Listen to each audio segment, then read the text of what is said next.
We are Charmed Collections, a hand-stamped personalized jewelry company. We sell sterling silver and gold-filled personalized jewelry.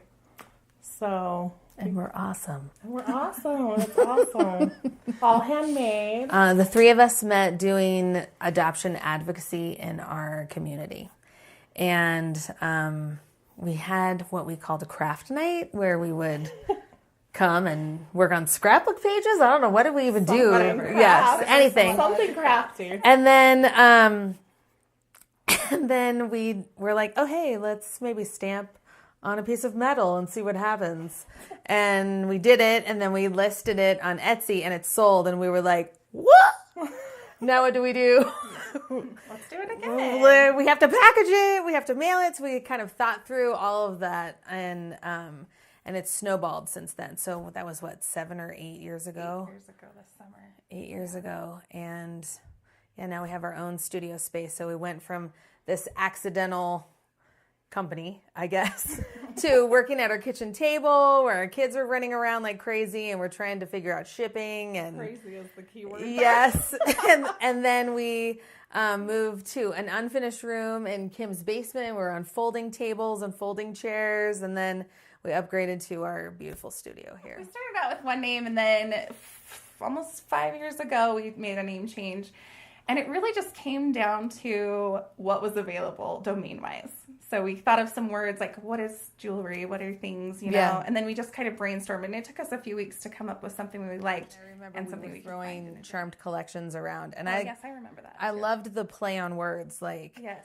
charming and charmed, and we sell charms and we make charms, and we liked the collection part of it because it didn't pigeonhole us. Like we could only do jewelry or we could only do whatever. We can have collections, different types of collections, so that we could really branch out. Yeah, so many things. I think for me, I like that we create stuff for the best days and the worst days in people's lives. And it's kind of weird to say that we create things for the worst days, but sometimes you don't know what to say to someone if they're mourning or if they've lost someone that they love. And so it's nice to just be able to create a gift for someone to give to someone that they love who's going through that. And it's more of a token and a reminder, like when they're having a hard day, they can just grab it and think of, you know, I can get through this. I have hope. I'm strong, you know, and also for the best day of their lives. Like we do a lot of push presents and a lot of adoption placements, and it's really sweet to see those come through as well. Yeah, and I love to hear the stories. Like we just get the sweetest messages and the sweetest stories of how can you create a piece for me, and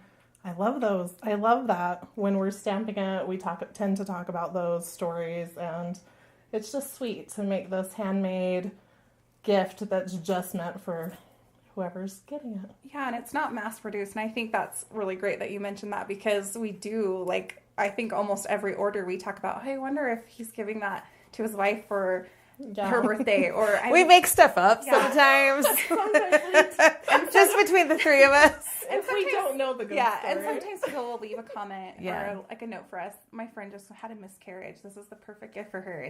And we tend to think about that friend, and because we've been through that, and we know that heartache, and so a little piece of our heart goes with that jewelry too. Absolutely. Yeah.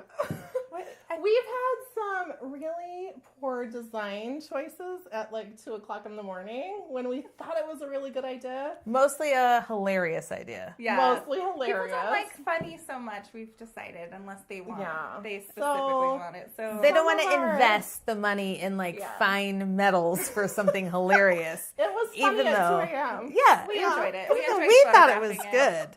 and putting it out there. So Yeah. that's fine. So it was That's fun a for win. a minute, It served but its purpose. there's a few that, haven't paid off.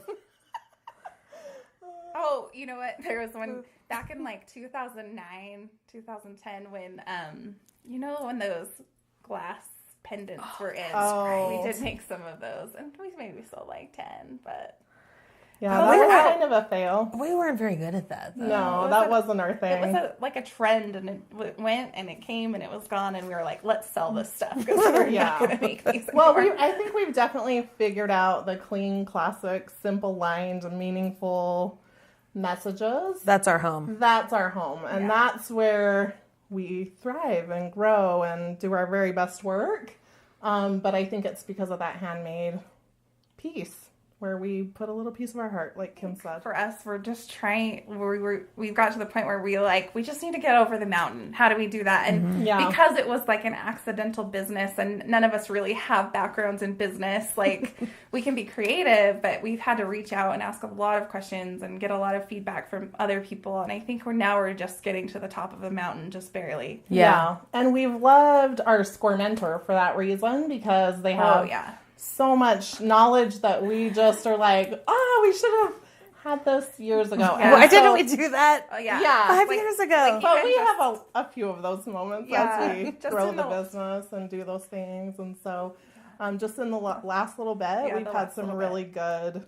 It's been life-changing. Yes. And I'm like, why didn't we have a mentor? We've always talked about we need a mentor. We should get a mentor. Do we hire a mentor? Who do we ask to be our mentor? And we never could get a mentor. How does one find a mentor? There's this free mentorship program, and you can mentor in all the things you need. Yeah, and that's been awesome. I think that's the one biggest change in our business so far. Especially this year. Yeah, inviting other people in to help us and letting them... Trusting them, I think, is the biggest part. And letting them know, this is how we currently run, but this is how we want to run. Yeah. How can you help us? Yeah. It's been good. And also just do it. Yeah, don't be afraid. Life is messy, and you're going to mess up, and you're going to, make mistakes, but that's what you learn from. Yeah, we've definitely learned a lot. We've grown a lot. And we're all self-taught, too. That's the other thing. Yes. We research a lot and Google a lot. We're crafty, but no one taught us to do what we're doing but ourselves. But now we call ourselves silversmiths. We are. We are now that we've learned and grown and watched a lot of YouTube. Yeah, so don't be afraid. Just do it. Do it. Well, and I think, too, when we started this, it was because we really wanted more personalized gifts. We were really looking for gifts for our children's birth mothers and the adoption community. And so we tend to go back to that and try to remember why this happened to begin with. And we still want to provide that. We still want people to have those heirloom gifts that are going to last them a lifetime. No matter what their family looks like. Yeah, or what their story is. Yeah, we do go back to that a lot. I think we're always like, okay, this is why we're doing this. When it's hard, we're like... Yeah, we have to take ourselves back to that place of why were we doing this to begin with, and that was really the reason. Anyway, so when I feel like I am in a rut, I like to do something that is totally outside of my comfort zone, and I kind of feed off that adrenaline rush, and I just learned this about myself in the last month. So that's been motivating. We had a friend pass away recently, and I feel like it really knocked the wind out of our sails, and our momentum kind of slowed way down just because we were grieving with our friend. And we needed to lift each other up and check in with each other and give each other pep talks and do something different to kind of get that momentum back. This year we entered the small business, championship? Is that the name of the actual, the small business championship with Score and Sam's Club. And we'd never heard of it. We just saw it on Facebook ads, and Leisha's like, we should do this. And we're like, yeah, let's totally do it. So one night we just stayed up late. We were all sick, and we made a video and sent it in.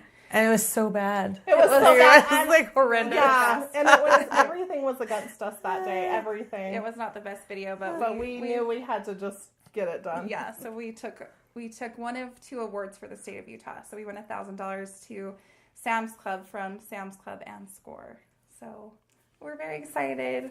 We're in the running for $25,000 on the next national level go around of the contest. And I love that we just made it happen. That's my favorite part. Is we're like, oh, here's this thing. Let's do it. We do our best thinking in the spur of the moment. Even though it was midnight. Wee hours of the night. We just made it happen. I loved it. I love us.